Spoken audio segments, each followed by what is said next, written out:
نحن مدعوين من قبل الله عز وجل إلى مضيفه. يعني شنو مدعوين في شهر رمضان؟ نعم، رسولك الأحمد الأمجد يقول: شهر رمضان شهر دعيتم فيه إلى ضيافة الله. صاحب الدعوة الله عز وجل ومولانا الحجة بن الحسن وين؟ لمضيف الله. بس مضيف الله عز وجل واقف ببابه صاحب العصر والزمان، لأن كل عمل يمر بالأيام العادية وفي شهر رمضان لازم يمر على صاحب العصر والزمان. وهذا ما أكده الصادق في رسالته إلى أبي بصير: يا أبا بصير، إن أصل الدين واحد، وذلك الواحد هو اليقين، وذلك اليقين هو رجل، وذلك الرجل هو إمام زمانك. يعني أعمالك تنعرض على أبو صالح، فعلى مود يعطيك أبو صالح تزكية وقبول لازم شو تقول في شهر رمضان؟ في عصر أيام رمضان: يا حسين، بمعناته شنو؟ يا مولاي عطشي واللي يعاني بي حاليا في عصر شهر رمضان أتذكر به عطش العلويات، عطش عاشوراء، عطشك يا سيدي يا أبا عبد الله. هذه أول. ثانيا، مضيف الله عز وجل بسوالف عجيبة غريبة. شنو؟ يتقبل كل شيء. يعني شنو؟ الصغير والكبير، المذنب، يعني المذنب شنو؟ العاصي،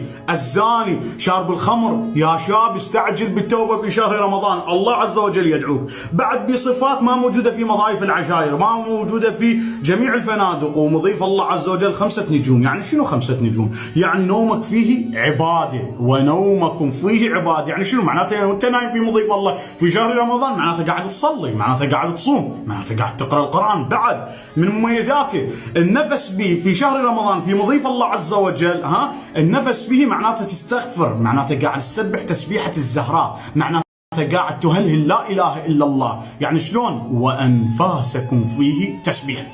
ليالي شهر رمضان المبارك ملائكة فوج يصعد وفوج ينزل، المسومين المرعبين، ملائكة الكروبين المقربين، جميع ملائكة الله ينزلون ويصعدون. بس ليلة كلهم راح ينزلون حماية لهذا هذا الشخص.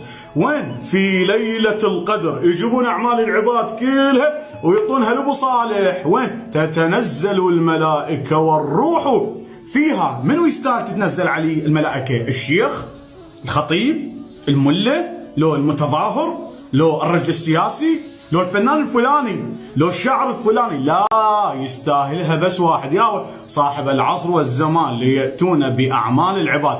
فأنت في شهر رمضان استعجل بالتوبة. وتوبة شهر رمضان وأيام شهر رمضان كلها في محضر الله، في محضر النورانية القدسية الرحمانية لله. أنت شو مسوي؟ بروح أبوك أنا جاي أخاطبك وحق الزهر جاي يحس بقلبك قاعد يرف، قاعد تقول: أخ هذا ترسني أمل، هذا ترسني تفاؤل. نعم، مو أنا، هاي سوالفهم، هاي سوالفهم. لو أن خلق لم يعصوا الله لخلق الله قوما يعصونه، لأن الله يحب مناغات العبد من يبكي بالليل. يقول له: إلهي أناجيك في كل موجود في كل مكان، أناجيك يا موجودا في كل لعلك تسمع نداي. شو مسوي؟ بروح أبوك شارب خمر، زاني، يلا استعجل، يلا سفينة آل محمد متانيتك، سفينة أبو عبد الله الحسين شاب، سفينة الحسين أسرع وأوسع، وأحلاها أن تكون في شهر رمضان. فلا تخيب ظنه ولا تخيب ظن مولانا الحجة بن الحسن، لأن واقف مضيف الله عز وجل وهو قاعد ينادي: هلموا، من جائع أشعبه، من مظلوم أنتصر له، من مذنب أغفر له. فلا تقصروا يا شباب في شهر رمضان المبارك. نعجبوا بهذا البيج على المهدو.